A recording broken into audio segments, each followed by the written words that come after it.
Lord be with you. A reading from the Holy Gospel according to John.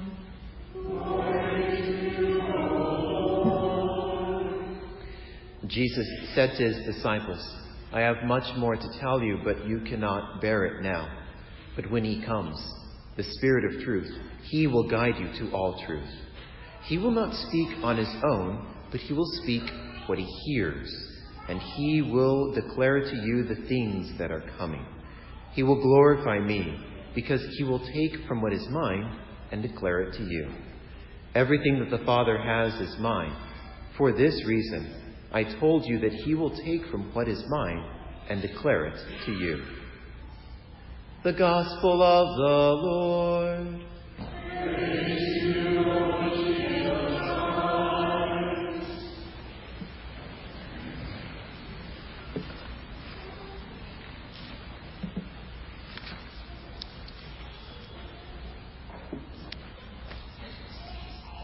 One of the more challenging courses that I took when I was a double philosophy and theology major here at UD was modern philosophy. So I really hope Dr. Sepper is not here in the congregation this morning, because I'm sure he would be a little dismayed to hear that one of the thinkers that we studied in this modern philosophy course was Ludwig Wittgenstein.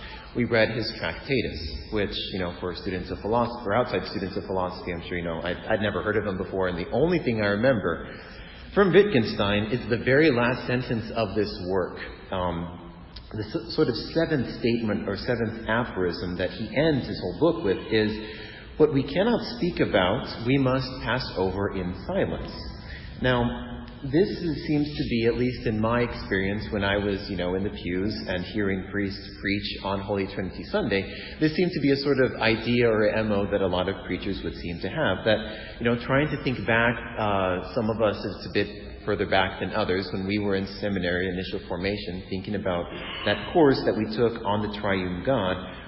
A path that some preachers will take is, well, it's a sort of mystery, and then they'll go on to preach about something else, because we can't say anything about the Trinity, they don't say anything at all. Or, that's one path that some preachers take, or the other is maybe they say a bit too much about the Trinity. They might use sort of physical images about the Trinity, like the shamrock or a breath or sunlight or whatever it might be, which can be helpful in one way, but if you maybe place too much emphasis on those physical images, you fall into a mistaken notion of what the Trinity actually is, sort of material heresy, as we call it in academic theology. One of the truths that today's Feast of the Holy Trinity teaches us is that intelligence and love are not opposed, but they actually go together. Now, thinking back to what I just mentioned about material heresy, the early church fathers, a lot of them did try to use physical images that we're familiar with, to understand what we mean when we're talking about three persons in one God. But like analogies, the more physical an analogy is, especially of the Trinity, the more it falls short, because the Trinity is not physical. It is, it's not ethereal, but it's an essence. It's not, something tangible. One of the best analogies, though, and students of theology hopefully will be a little more aware of this, is found in St. Augustine's seminal work, the De Trinitate, what he calls, or what some people call, the psychological analogy. Now, don't be afraid, I'm not going to start talking in every aspect about Augustine's psychological analogy, but maybe just in two ways. Now, ordinarily, in the future, when I'm assigned to a parish, I would not do this. But because this is the University of Dallas, and many of you are UD students and alums of UD, this should be something in some way that is familiar to the way we have learned, things that we have learned here at UD. Because what's one of the first things that, as a student, happens when you come to UD? You take a course in philosophy, and you start thinking about things that ordinarily you did not give much thought about. Not just about politics or society or religion, but we also think about things that every human person does. And this is key to understanding St. Augustine's psychological analogy, because every human being thinks. and every human being loves. But how often do we think about thinking or think about how that thought process works inside of our minds? And all of us, every human being, loves. But how often do we reflect on how that works in our mind and in our heart? So, St. Augustine's, or at least part of his psychological analogy for the Trinity, goes something like this. Thinking about, in our own minds, how do we judge that something is valuable? If we're going to say something is worth pursuing, someone is worth sacrificing for, how does that internal process sort of work? Well, Augustine would say it's a sort of movement of the mind. It's not a physical movement, as though we get up from one place and we move physically to another when we're judging something as valuable or worth pursuing. It is an internal movement of the mind. Internally, we think, we ponder, we look at evidence, we weigh the pros and the cons, we ask questions, we consider possibilities, we explore them. And eventually, after much reflection and after much weighing one way or the other, eventually we decide that we have enough evidence, that our questions and our concerns have been answered. And our mind comes to a point of finality, it comes to a point of closure, and we make a judgment. Internally, Augustine will say, there is a sort of inner word that we produce, an affirmation, a yes, that this is the course that is worth pursuing.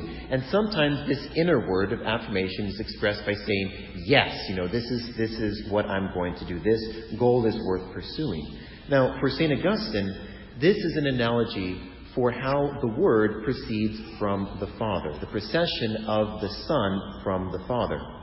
Augustine will also say, this is not just knowledge, as though it's a sort of mere abstract calculation of possibilities, but he says this is knowledge with love. Why? Because thinking, again, about how we weigh something that is valuable, when we think about something or someone that is worth pursuing, as we're deciding, as we're choosing that something has value, when we say in our mind, yes, this person is good, this goal is worth pursuing, it's not just an abstract sort of thought process. When we make that affirmation, there is also a love that is produced. When we say yes and when we decide to move forward, it produces within ourselves a love for that person, for that object, for that thing. Because when we judge something to be good, we also love that thing or that person. We appreciate it. We delight in its goodness. There is a sort of inner sigh of contentment. This is how St. Augustine understands the procession of the third person of the Holy Trinity, of the Spirit from the Father and the Son. A sort of divine sigh, a delight, an inner sort of contentment. Now, hopefully, even in some maybe obscure way because of the limited ways I can express or explain these things, we can see, hopefully, in God how knowledge and love go together. But yet, this is not often how we pursue things. We don't often bring together knowledge and love. We sort of divide them, right? Even when we talk about different people or talk about ourselves. Well, he's more of a head person and I'm more of a heart person. He thinks more with his heart and I think with my head. Or even in other colloquial ways, we divide the head and the heart. And we even do this when we talk about Catholic universities, right?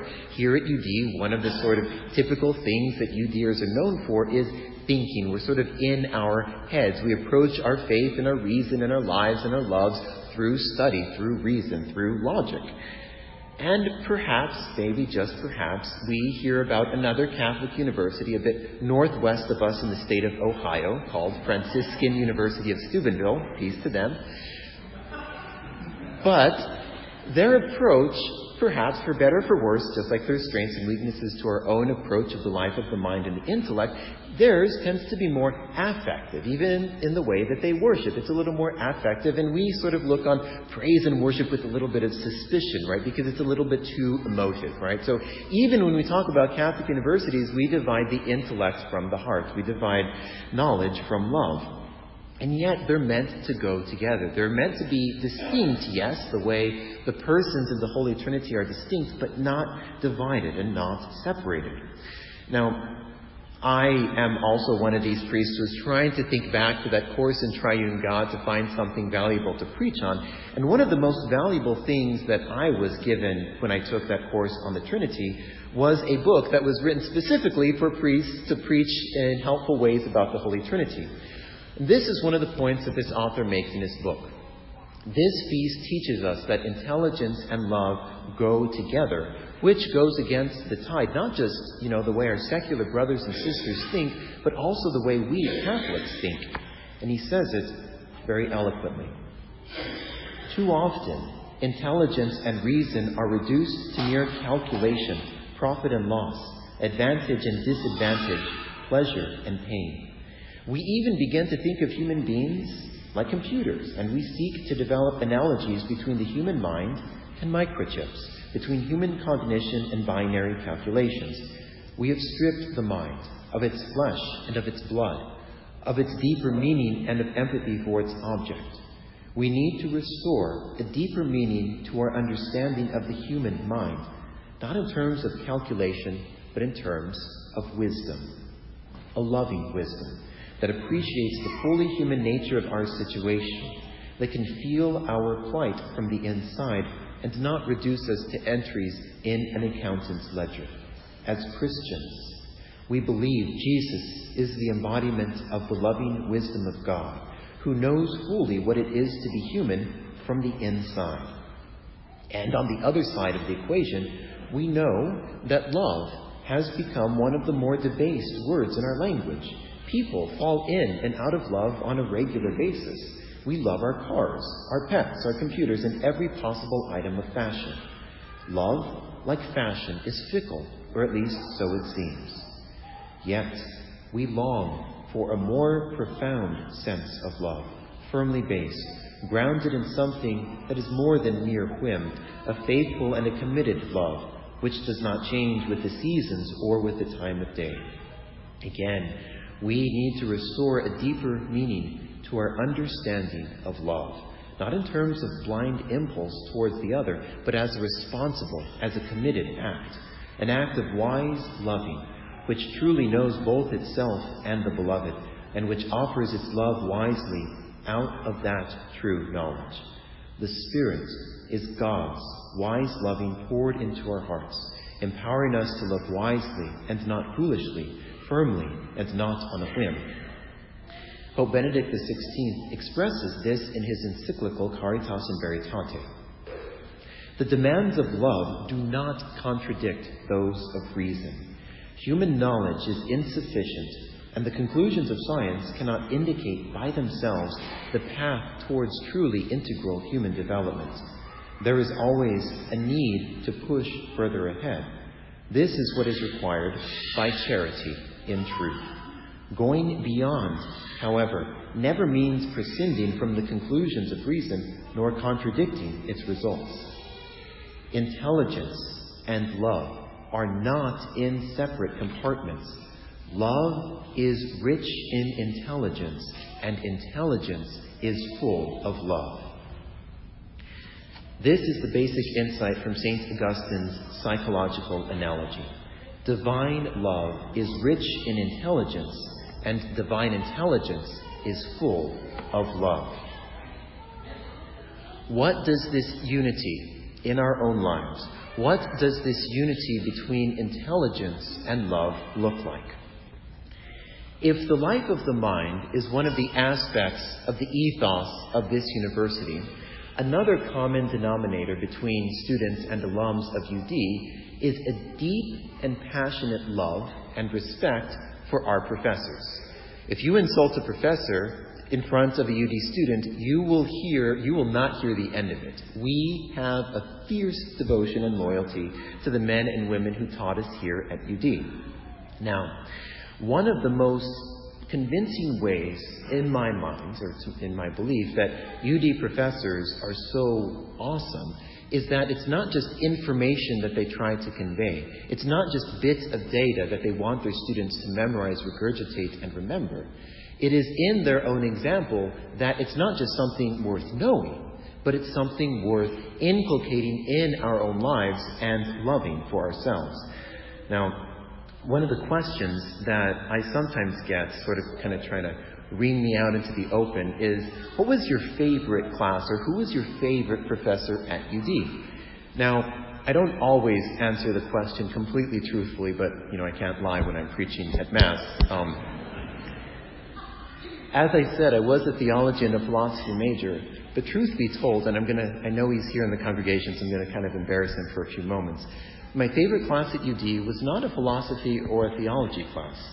It was a class that I took my 5th year here at UD. It was an English/history class. It was a class on the thoughts of Thomas More, the real St. Thomas More.